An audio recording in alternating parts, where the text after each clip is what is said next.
ओम शिवाय नमस्तुभ्यम। फ्रेंड्स, आज के इस वीडियो में हम जानेंगे करवा चौथ की सबसे सरल और सही विधि, और इस व्रत को करने से आपको 100 गुना फल मिलेगा। सबसे पहले तो आप लोग ये जान लीजिए कि देखिए, सबके घर के रीति रिवाज अलग अलग होते हैं। पूजा पाठ करने का तरीका भी सबके घर का अलग अलग होता है। ठीक है, तो जैसे आपने पहला करवा चौथ का व्रत शुरू किया है, उसी तरह से आपको सारे व्रत करने होते हैं।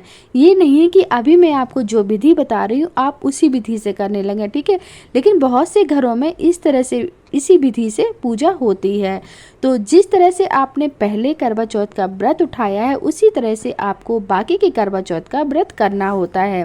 तो आइए जान लेते हैं करवा चौथ व्रत के पूजन की सबसे सरल विधि। सबसे पहले आपको सूर्योदय से पहले उठना होता है और आपको स्नान करके व्रत रखने का संकल्प लेना होता है। फिर आपको सर्गी ग्रहण करनी होती है। सर्गी में आप मिठाई, फल, सेवई, पूड़ी कुछ भी ग्रहण कर सकते हैं। ठीक है, तो आपको बहुत ही जल्दी सुबह उठना होता है सर्गी ग्रहण करने के लिए और व्रत का संकल्प लेने के लिए। फिर आपको संपूर्ण शिव परिवार और श्री कृष्ण की स्थापना करना है। श्री कृष्ण की स्थापना अगर आपके यहाँ नहीं होती है तो आप शिव पार्वती की स्थापना कर सकते हैं। फिर आपको गणेश जी की स्थापना भी साथ में ही करनी होती है, क्योंकि किसी भी पूजन, कोई भी हम पूजन करते हैं तो गणेश जी की पूजा सर्वप्रथम होती है। फिर आपको गणेश जी को पीले फूलों की माला चढ़ाना है, लड्डू और केले का भोग लगाना है।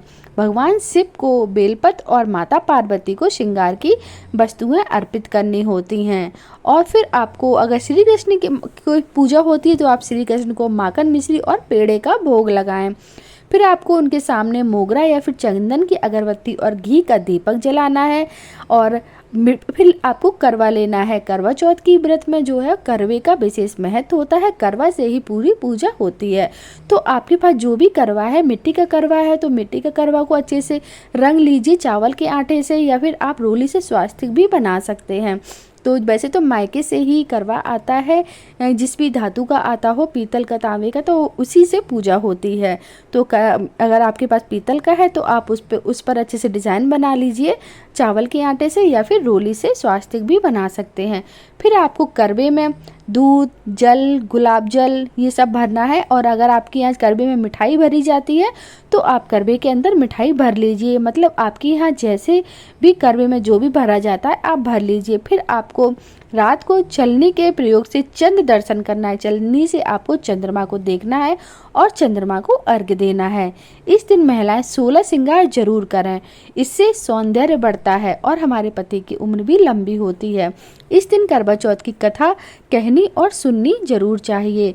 कथा तो आपको आजकल मोबाइल पे भी मिल जाएगी, और कैलेंडर जो भी आपने पूजा की है उसमें उसके नीचे भी लिखी होती, तो आप उससे भी पढ़ सकते हैं। और फिर कथा सुनने के बाद अपने घर के सभी बड़ों को चरण स्पर्श जरूर करना चाहिए। करवे पर आपको 13 बिंदी रखने हैं और गेहूं या चावल के 13 हाथ में दाने लेकर करवा चौथ की कथा सुनी जाती है। या फिर आप हाथ में पुष्प ले सकते हैं, अक्षत ले सकते हैं, कुछ भी ले सकते हैं। और कथा सुनने के बाद करवे पर हाथ घुमाकर अपनी सासू आशीर्वाद लें, और आपने अपनी सासू माँ के लिए जो भी सुहाग का सामान, जो भी सीधा निकाला है वो उनको दे दीजिए। और जो आपका टोटीदार जल देने वाला, अर्घ देने वाला जो करवा है उसको आपको अलग रख देना है। चंद्रमा निकलने के बाद आपको चलनी की ओट से उसे देखना है और चंद्रमा को अर्घ देना है। फिर इसके बाद आपको पति से आशीर्वाद लें और भोजन कराएं और स्वयं भी भोजन कर लें। पूजन के पश्चात आस पड़ोस की महिलाओं को करवा चौथ की बधाई देकर इस पर्व को संपन्न करें। यह बहुत ही सरल विधि है करवा चौथ पूजन की। उम्मीद करती हूँ आज का वीडियो आपको पसंद आया हो। कमेंट बॉक्स में जय माता दी, ओम शिवाय नमस्तुभ्याम जरूर लिखें।